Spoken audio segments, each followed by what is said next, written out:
Mes chers frères et sœurs dans le Seigneur, c'est encore moi, le révérend Jacques Dinabanza. Naye Lichus Bandeko. Mais cette fois-ci, le thème de la prédication est intitulé L'homme et la femme doivent prier dans une même église. Mes chers frères et sœurs, titre Naeli Bino Sikoyo, Ezali, l'homme et la femme doivent prier dans une même église. C'est-à-dire, je parle de couples, de personnes mariées. Ils doivent être les croyants d'une même assemblée ou les croyants d'une même église. Ce n'est pas que le mari va Nabima et puis l'autre na armée d'Isali. Ce qu'on dit déjà ndengo na iba ki libala wana kimi ezate et suka na ope et kopalangana. Alo bandi konanga mobali tango yozo bala mwasi. Il faut autorité na yo o exercer ngo avant au bala mwasi. Parce que ce qui so balié ayebi déjà que une autorité te ya yo esili.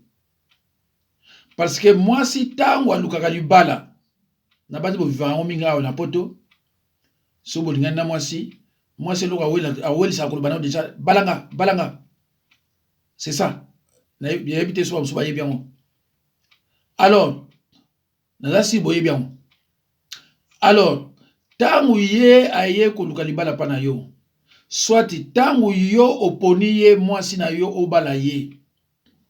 Il faut que yebisaka ye déjà avant que ndenge yo zo ya boye to bando kendeki déjà na église nanga avant to balana soko alingi te tika ye ko bala ete mais ko bale pourquoi soko alingi te tika ye ko bala ete ko bale pourquoi parce que soki yazo kende na bima mususu azo kende na armée d'Isali soki yo mobali osamela na bima oko demander moi si na yo ye muto kolanda na bima.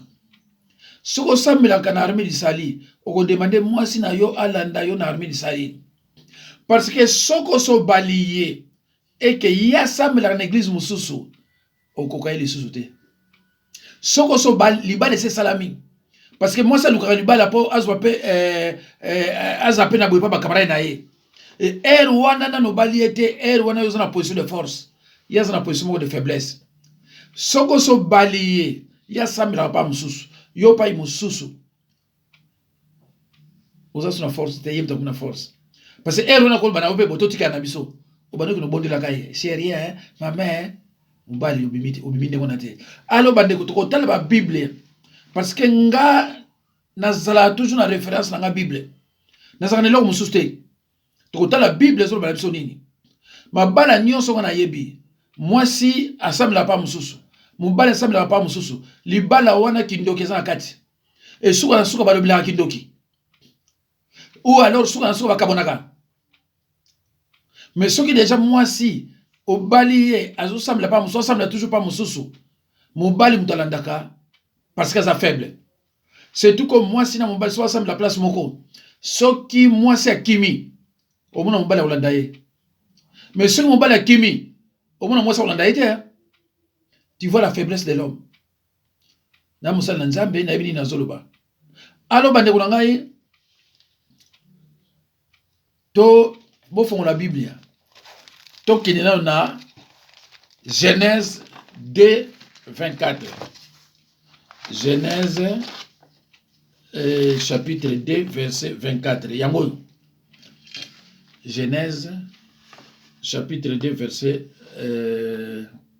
combien 24. C'est pourquoi l'homme quittera son père et sa mère et s'attachera à sa femme et ils deviendront une seule chair. L'homme s'attachera à sa femme. La Bible dit ils deviendront une seule chair. Bon, si on a une seule chair wana tangu moko azokende na bima Moussou Azo qui na armée du Sali, ils ont sous une seule cherté. Désobéissance, c'est quand on a la parole. Dès qu'on a eu Sabino Ernyoso, ce qu'on y a bu parole, au zala mutumoko sepela la mikonyoso, pe bando qui va me banga yo. Babano banga yo po y parole. Voilà. Bible le bien moi wangaité. Bible le binini. Et le but c'est pourquoi l'homme quittera son père. Dans Genèse 2, verset 24. C'est pourquoi l'homme quittera son père et sa femme. Et sa mère. Et il s'attachera à sa femme. Et ils deviendront une seule femme. Une seule chair. La femme aussi va quitter. Mais c'est l'homme qui quittera. Et il va s'attacher à sa femme. Alors, toke sikoyo na Ephésiens 5, 31. Tokotala na Ephésiens 5, 31 so balobini. Ndeko, tango ngana zo fongola Biblia. Yo pe fongola la Biblia na yo. Potala makambo ngana zo balem suna zo kosananga. Alors Ephésiens 5, verset 31. C'est pourquoi l'homme quittera son père et sa mère et s'attachera à sa femme et les deux deviendront une seule chair. Bande konanga oyo elobami dans l'Ancien Testament, Nouveau Testament et confirmé ngo. Alors, siko yo mwasi motoma matoi mangongi osala nini? Yo mubali siko tango o manka ke loko wana. Yango na ba problème nyonso bande ko kweya na ya mabe et bande ko koma yo responsable parce que o manka ki autorité na yo, o tala ki beauté. Beauté zo me bino na kufa ezo longo sa yo autorité. Toke suna liloba mususu. Toye na Ephésiens 5, 22 à 23. Ephésiens 5, 22 à 23. Boyo ka Biblia elobi. Ngaite. Alors, femmes, soyez soumises à vos maris comme au Seigneur. Car le mari est le chef de la femme, comme Christ est le chef de l'Église, qui est son corps et dont il est le sauveur. Voilà. Balobi awa, le mari est le chef de la femme. Qui est chef de la femme na yo, et ça pour nous betaka été, osala ki ba menace bani non. Osala likolo na ye na parole. Yo mokonzi ya ba solution. Yo motokoloba na ye toko kende boyi. Parce que tango yo balaki ye, olobi na ye ke yo balaki ye po aya na ndako na yo. Yo moto longoli ye kuna pa parent. Okuta ke pa parent longoli ye, yo moto zo kende partout. Mais ebadi ndenge ni siko po kende une église, ça devient un problème. Ebadi ndenge ni. Po alanda une église oya yo, ça devient un problème pour nini. Deko soki mateya pa ibokendeke, eza mateya moko eza conforme na parole te. Alors je vous invite boyo ka mateya o eza conforme na parole. Voilà. Bible biso ils deviendront une seule chair. Et lui koloba boyo mwasi yo kangai na tata na yo boza une seule chair te. Na maman na yo boza une seule chair te. Na bandeko na yo boza une seule chair te. Oza une seule chair na mbail na yo. Donc avant oyo ka ba parent na yo, il faut yo ka d'abord mbail na yo. C'est ça la parole. Parole de so ba ngaité. Boza une seule chair na mbail na yo, ya mo boti bana. Na papa no boko bota bana te. Na maman na ba frère no boko bota bana te. Alors ebani ndenge ni siko yo kino yo ka ba parent na yo, ya mbali yo tiki. Voilà. Awa wanga zo lo ba parole de zo lo ba. Et nazo loba mateya oyo pa mutu moko te. Nazo loba pa batu nyonso. Ngate ya mateya na koboki na mboki la te. Nazo loba pona batu nyonso oyo ba vivaka na modèle oyo. Alors tolongwa na Ephésiens 5 22 à 23, tokene na 1 Corinthiens combien 7. 1 Corinthiens 7 4 à 5. 1 Corinthiens 7 4 à 5. Totra so ba vini. La femme n'a pas autorité sur son propre corps, mais c'est le mari. Et pareillement, le mari n'a pas autorité sur son propre corps, mais c'est la femme. Ne vous privez point l'un de l'autre, si ce n'est d'un commun accord, pour un temps, afin de vaquer à la prière. puis retournez ensemble de peur que Satan ne vous tente par votre incontinence. Bandeko. Alors, namabala ezali avec hypocrisie. Moi, si mutaki makambeto tout le temps.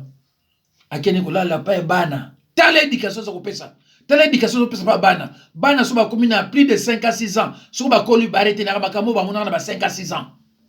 Quelle éducation? Ah, surtout en apoto, ay comme on est minorité. Moindre problème tala moi si mal éduqué. Yé on a soki na chambre mususu, azoko olala. Ba sali nini? Rien. Na église à cause azoko loba amen. Les rien soit à quelle église. Tala comportement na katanda. Et pas nanga na benganaka. Et pas nanga ko o ba yibinga ba yibi na benganaka. Ozana comportement de pa mbali na yo, lelo boy lobi boy. Ozo tikate na bien madame. Toi et ton mari allez, boko luka pasteur mususu. Boko luka église mususu.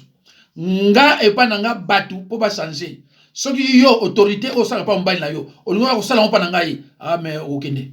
Okende. C'est triste. Otiki mbeto oya yo, okena chambre bana, kolala kuna, nzambe azomona yo, sata pa azomona yo. Tangu sata ko couloir wana bino botiki, tangu sata ko frapper. Mobali akomi ndoki, famille mobali akomi ndoki, bobondo mona ba démolir nyonso. Mais bozonga na base, na base. Ni bosala ki nini?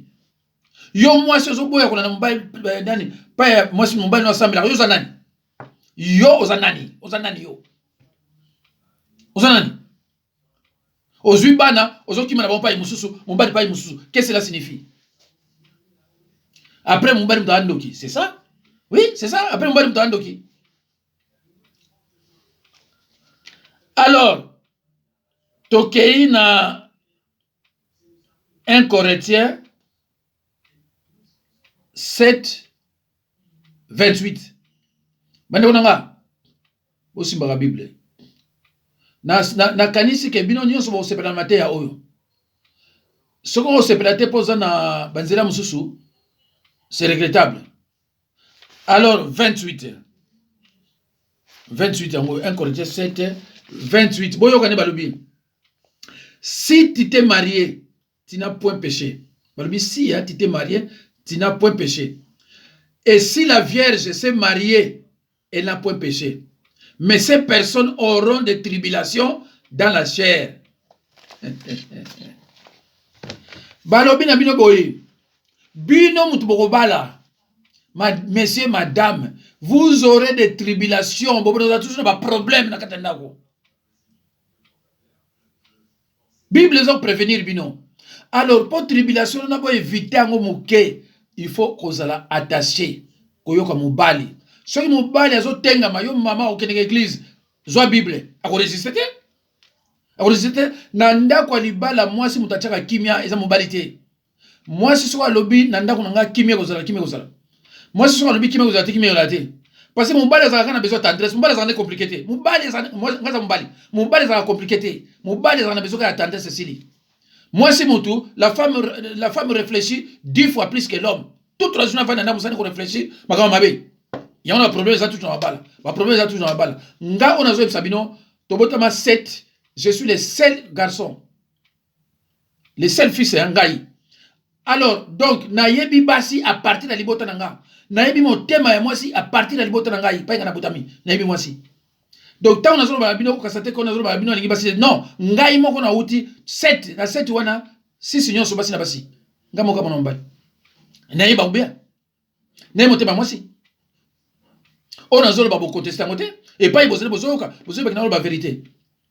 Alors bande konangai, c'est pour cela Jésus alinga kite basali ya nzambe na ye bazana basi. C'est pour cela Jésus Christ oyo bato vivre na banda ko wana ba pasteur o bazana basi badala na bana 2 3 4 bazako vivre makamanga zote na zolo bana bino. Basi so bazana basi nyonso bazana ndenge moko. Basi nyonso toutes les femmes sont pareilles. Tant biso zokola bambuta za bantu bazo biso basi nyonso bandenge moko. Batonga mboka te bangotu. Tant to comprendre donc effectivement za ndenge wana. Yango na moni mwasi ako simba lingomba ya église te parce que atonga mboka te. Et na banda ko baba la plupart de problème ils ont causé la femme, na ba femme. Nga barabinote, nga barabinote. La plupart de cause de la femme. Mikolo weso na bina ba lobila bino ba témoignage, mais ça m'a mingi. Na ça le bokeh, le bokeh. En Europe, nazwa France, Belgique, Suisse. Bon, nazwa France pas nali. Si une femme a commis na bana misato, yeba kende ko na mobali na libala yo zali problème lingo kota. So a commis na bana misato, yeba yango ke problème lingo kota. C'est clair, hein?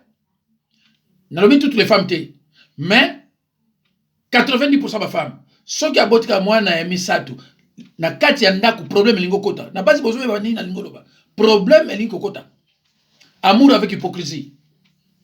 Mais lelo yo oyo batika mibali bazo lela lelo. Bazo lela pa na ngai yango. Akanisa ike assistance sociale dans le fil de kenda ko nyonso, assistance sociale dans pesa mbongo nyonso, assistance sociale sanga boye ba femme seule na ba église mo ba seme bien ezate parce que banako seme po bazali ba marié. Banazo mbongo mibali. Oyo bazali na église ba bina ono bani. Alors bande ko ngai. C'est vrai que bamso ba kima ko ko mateya oyo. O ba saka mibali ba boye. Mais pourvu que yo ta dame. Voilà. Alors mes chers frères et sœurs, tozo tanga sikoyo na Marc. Tozo tanga na Marc 3 25. Boko yoka na Marc 3 25 balobi nini? Voilà. Marc 3 25. Ngana te yakate po yo mwasi o sepela, to yo mobali o sepela, po linganga te. Nga te yakali loba ndenge za na kati ya Bible. Na te yakate po yo linganga yo to landanga, te na te ka na te. Oh yo mobali linganga to yo mwasi linganga non. Ngana te yaka, je suis pas un serviteur de femme, je suis un serviteur de Dieu. Voilà. Donc na te yaka po yo changer, yo mdozo ka pas yo ali po o changer. Mais ça pour linganga te, mais po yo o changer. Nazala maman so benganga ba papa, biso samela ailleurs hein. Mais si tu es loba pour yo, gloire à Dieu. Nous avons changé parce que le monde entier, États-Unis, Canada, surtout Canada. Ils ont battu au Wayaka, ceux qui ont acheté loba, vandi, ils sont ensemble, ils ont landaka, ils ont la Bible, ils ont la verset. Voilà. Nabai nabino que tant de chrétiens mènent une vie pleine de troubles, d'agitation et remplie d'échecs en raison de leur ignorance de la parole de Dieu et des tactiques de Satan. Je vous ai toujours dit que les Écritures annoncent clairement que le peuple de Dieu souffrira et sera amené en captivité s'il persiste dans l'ignorance et dans le péché. Et le verset biblique, Osée 4:6, dit bien, mon peuple périt, mon peuple est détruit parce qu'il lui manque la connaissance. Ce verset biblique ne dit pas que mon peuple est détruit à cause des sorciers, uniquement par manque de connaissances. Bandeko, na baito otanga wapi na Marc 3 25. Toka Marc 3 25 lobini. Je lis au nom de Jésus-Christ. Si une maison est divisée contre elle-même, cette maison ne peut subsister. Si une maison est confrontée à des luttes internes, cette maison court à sa perte. Moi si akina osamela na armée d'Israël, mobali osamela na bima. Au lieu moi si ala na mobali na bima, non, ya binga za moi si. Oyoki Bible ndenge lobi, si une maison est confrontée à des luttes internes, cette maison court à sa perte. Ba lutte interne ali, ba besoin ba démon besoin na ndako tout ça parce que maté ya moi ça zo no zokuna, oyebi monter. Pas ya qui n'est pas pasteur, on a pasteur on a misala ba oyebité, tam so sataniste oyebité. Pas mbala kendeke. Alors, et le niveau ça. Alors, moi, c'est ceux qui alignent l'église au Yayote, abandon pour avancer. Ah, pas ya ça, mais la pasteur on a landoki. Na ok, na kunate. Au moins, ya ça misala mabe. Au moins, ya ça misala mabe. Merci. Alors, to si wana, to qu'est-ce qu'on a Éphésiens 4:27. Éphésiens 4:27. Éphésiens 4:27. Voilà. 4:27. Totanga balbini. Faisez la version moi mouké, il y a prier sans cesse. verset 4, 27. Et ne donnez pas accès au diable. Point. Ici dit. Balobi, ne donnez pas accès au diable. Ne donnez pas accès au diable. Ndeko nangai, tangu moko akekuna, moko akepa iboye. Marc 3, 25 elobi, vous êtes divisés. Awa balobi na bino, ne donnez pas accès au diable. Or, bino peut accès déjà au diable. Alors, lorsque vous donnez l'accès au diable, vous ouvrez une porte d'entrée. Hein? Vous faites une porte d'entrée. Alors, qu'est-ce qu'une porte d'entrée? Une porte d'entrée est une voie d'accès accordée à Satan et ses démons. Oui, ou un droit légal qui leur donne la possibilité d'entrer dans la vie de quelqu'un. Désobéissance.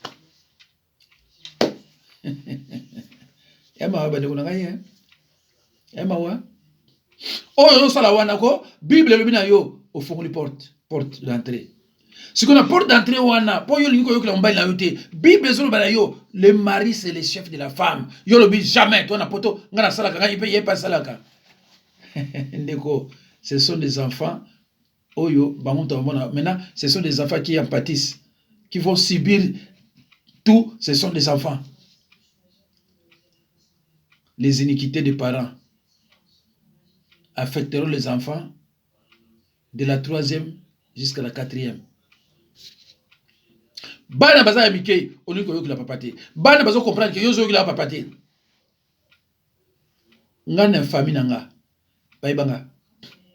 Soki muto na tort pa mbali babenga ngate. Hein? Pa nanga ezali ngona. Soki yo muto na tort pa mbali babenga ngate. Baibinga déjà babenga ngate. Ponga soki na yeko kuta yo muto na tort. Na banzi 5 ans na babenga yote. So na yeko kuta parce que yebi yango bien que ngaza muta liloba, yo za muta liloba respectaka yango. Alors yo soko lingi ko kende na libala po mona la mobali. Amenga ba babenga ngate. Ah oui, famille oyo ngeza désordre, nga babenga ngate. Parce que ti ozo benga nga, ozo yeba déjà que ai nga na baby. Ba peksa mobali, ko benga yete, ko loba na yete. Et c'est ça. Eza batu mususu ndeko na ye aza ko se comporter na ndenga mabe azo komisa, divorcer azo komisa. Une voiture sans chauffeur, c'est une voiture sans carburant. C'est comme une voiture sans carburant. Bandeko.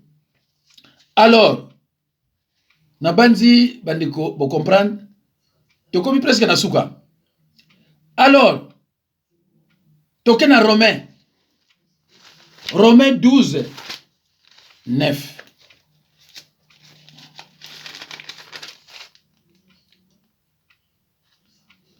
Une femme sans mari, c'est comme une voiture sans carburant. Et qui n'est pas. Et qui n'est pas. Kozana mobali boboti bana, c'est une bénédiction. Bato babanga yote.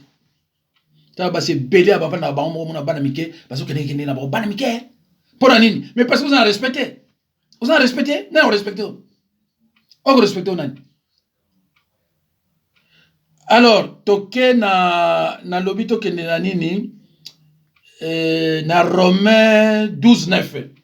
Romains 12, 9. Kolo liloba. Romains 12, 9. 9. Balobini, je lis au nom de Jésus-Christ. Que l'amour soit sans hypocrisie. Ayez le mal en horreur. Attachez-vous fortement au bien. Alors, la Bible condamne l'amour avec hypocrisie. Tant que vous avez pas et déjà amour avec hypocrisie, vous avez dit si vous avez habité, et puis habité soit pas banane. Ah oui. Parce que ngai yo mubali pardon oyaka osamba na ngai oh naza marié na tout le monde sinoza wapi oh ngabi bengi na mwasi noya loba na mwasi noya kinoko zo ayeka nai alors sans autorité te mo benga mwasi no pesate sans autorité mo benga mwasi noya te mais oza marié ba mozo mona moi ça longola ba asa longola kama ile kona bolataka pas si bandiko hein. Vous aurez des tribulations 1 Corinthiens 7 et le on a 1 Corinthiens 7 28. Vous aurez des tribulations. C'est pour ça que Jésus-Christ musala nzambe basala kango na mwasite. Musala nzambe basala kango ovandi kimia. Molimo santo lingaka ba discussion te ba tribulation te. C'est pour cela bato abenganga oh papa ozana na don ya nini ya guérison. Mais non. Tant ngai na vani saka mutu. Mama zo mona passe pas. Ah papa na mona kaka na zonga na kini mikolo nyonso na mona bazola ndangai. Mama allez vanda place wana. Wena Bible, wena kitambala ya sala wana. Okuti mwasi awa. Ote okuti bana wa te. Soki bato bayoki yo mto yobi yango. Allez, toke. Ozomona ni. C'est comme ça que Paul allait à Rome 2 ans azako yamba batu ndengo wana. Wa mwasi na ndako na bana ozo yamba musumwa na nzambe mwasi awuta kuna mbala moko. Papa na tilo biloko olia. Regarde moi ça. Regarde des choses comme ça. Regarde des choses comme ça. Omibongi na za pasteur. C'est pour ça que mon église bana nzambe délivrance ça te. Délivrance ça te parce que comportement ni on a nous vivre au sera jamais na molimo santo. Or pour délivrer bat faut molimo santo. Na banzi boyoko kama ba témoignage na ya ba mama musuba osala mikolo ya. Na mona bango te. Mais tant on a ngamo kwa wana za consacrer makambo na ye. Bango za musika na Allemagne Nabi mama vanda loboko nzambe za mukosete. C'est pas la peine mon nga. O mona pourquoi? Zoa Bible, zoa foulard, zoa cahier, zoa stylo. Allez toquer. C'est ça. Oya bino mona pasteur, tala libo munene utu olia mfumbwa na makabu na fufu na mwasi. Tala na mwasi. Ozoki na mwasi ba. Ozoki na mwasi ba. Na kote yango. To tala soki basela nzambe ya Jésus Christ boni ba ina basi. C'est triste ça mawa. Ba sataniste ba yeli bino makambu, il faut za na mwasi. Mais na Bible zolo baningo na te. Okotanda milongo na affaire, milongo pene kozala kuna. Ya mama mingi, epesa nga pasi. Bantu boni, bazo benga nga, basam bakine na église. Mais quels font ces pasteurs? Ba pasteur basaka ni. O pasteur basa délivrer na été papa. O pasteur basa saka boité. O uti wa, o na uti kota ba ami so ba mukro so ba turko kuna, pa ba pasteur bazate. C'est triste hein? C'est triste. Naza na tante naza trop occupé, mais nakotia yango. Yoka déjà awa, Bible ezoloba. Paul ezoloba déjà vous aurez des tribulations. Même pas serviteur de Dieu. Na ina musala nzai mususu azoyi manani ya motema ki opérer pona mwasi alala ina ndako te. Pe azoyi bisanga zo kwa sonité. Ngai mo bali pourquoi? Pourquoi bali? Et voilà. Motema ringo kufa parce que za musala nzai za mwasi na ndako basi tout basandiki moko. Quand le batiko mwasi ngaza suki mama pasteur ndembo kuma obenga bango qui est exemplaire. Non, toutes les femmes sont pareilles. Alors bandeko token na Ephésiens 6 et 12. Mais RP Koki, Ephésiens 6 et 12. Ngai soka mutazola na mateya nanga. Il faut yemoka lo bakina comprendre. Jamais mutana na mateya nanga pose azaraka dessus jamais. Arrêtez. Ephésiens 6 12. Car nous n'avons pas à lutter contre la chair et le sang, mais contre les dominations, contre les autorités, contre les principautés de ce monde, des ténèbres, contre les esprits méchants dans les lieux célestes. Mes chers frères et sœurs dans le Seigneur, notre lutte n'est pas contre les hommes et les femmes, contre les esprits invisibles. Tant que bino ba fongoli porte ndako na bino, moko kuna, couloir, ba fongoli porte d'entrée, yeba ke bo sengi bo s'engager na combat spirituel. O ezali contre les esprits invisibles. Alors, une maison confrontée à des luttes internes, cette maison ne peut pas remporter une victoire. Na division na boko zote, o ka lobi mwana malade, o ki ngandi boy, o kuna ngaba na musala, o ngaba. Mais oui, mais bino to lukia mo nana lukia. Bino ndem to lukia. C'est triste que vous ba liloba. Orgueil, tala, on n'a rien, mais tala. Hein? On n'a rien quoi, mais ngai na zaboy. Ouf, ba pasteur bazako te ya ne koki, mais que nous tra batongo na bandako, ba comportement na bango, ils ama mingi. Alors, dans Matthieu 10 36 na lobaki déjà. Matthieu 10 16 na lobi déjà. Alors, 1 Chronique 21 30.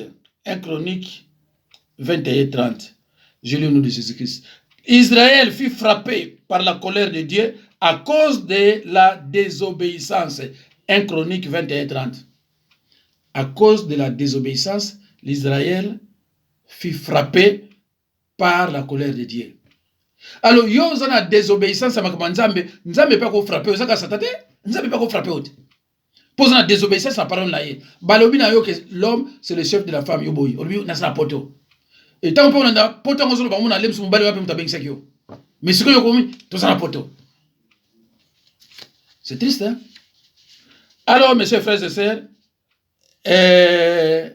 bana Nzambe, les combattants spirituels, un combattant spirituel, il faut bozala la vérité. Kolobaka la vérité. Ephésiens 6, 14a, 3 Jean 3, 4. Ephésiens 6, 14a. Natanga onan. Tenez donc ferme, ayez à vos reins la vérité pour sentir. Tenez donc ferme, ayez à vos reins la vérité pour sentir. Cela veut dire que dès qu'un combattant spirituel ouvre sa bouche, c'est pour dire que la vérité. Côté mensonge, et ça côté à Satan. Comment reconnaître une femme sorcière. Côté, donc, il y a côté déjà la mensonge, au côté de Satan. C'est pour cela, Paul Alobi, Boyo Karaba témoignage, il y a sataniste, était parce que dès qu'il y a fondu mon onaye, biloko ebima kuna, et ça n'a pas mensonge. Si vous avez la vérité, moi, je suis allé aux aveugles, mais le reste, et ça n'a pas mensonge. Alors, Bandikunanga, vraiment, Nzambe apambola bino, ndenge na lobaki ke ndeko évangéliste Gokaba Thierry, na Sholé Mbote na Omingi, Papa Jacques Nkelo, na Saint-Geneviève de Bois, Papa Jean-Claude Makwiza, en Allemagne, Maman Mafuta Titi en Allemagne, Christopher, frère Christopher Makengo na Bruxelles. Bolanda Matea Oyo na Boke Binyonso. Vraiment, Nzambe apambola bino. Voilà. Na tiki bino, na zo tika bino, na kombo na Yesu. Voilà.